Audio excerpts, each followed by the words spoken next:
Since you can't always tell if a switch has failed simply by looking at it, you'll need to perform a continuity test.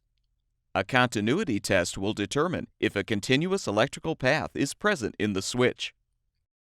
Switches come in many shapes and sizes, but all of them can be tested for continuity.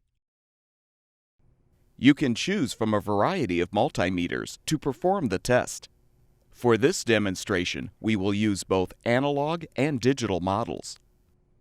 When using an analog model, first rotate the range selection dial to the lowest setting for ohms of resistance.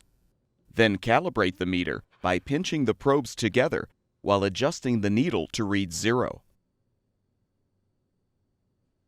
When using a digital model, again rotate the dial to the lowest setting for ohms of resistance, or resistance with tone if your meter has this option.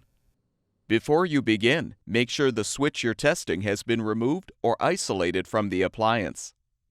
3-terminal switches will have a common terminal, a normally closed terminal that provides continuity before the switch is actuated, and a normally open terminal that provides continuity after the switch is actuated. The common terminal is usually designated by the letters COM, the normally closed terminal by the letters NC, and the normally open terminal by the letters NO.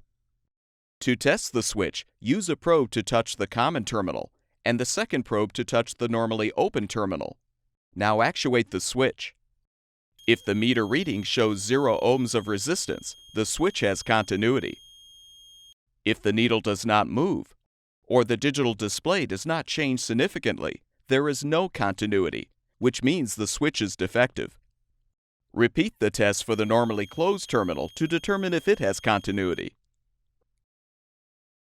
Keep in mind that the normally closed terminal should only provide continuity before the switch has been actuated.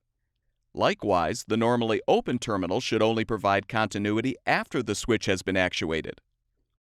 If a terminal tests positive for continuity when it should not, it's likely that the switch has shorted closed and will need to be replaced.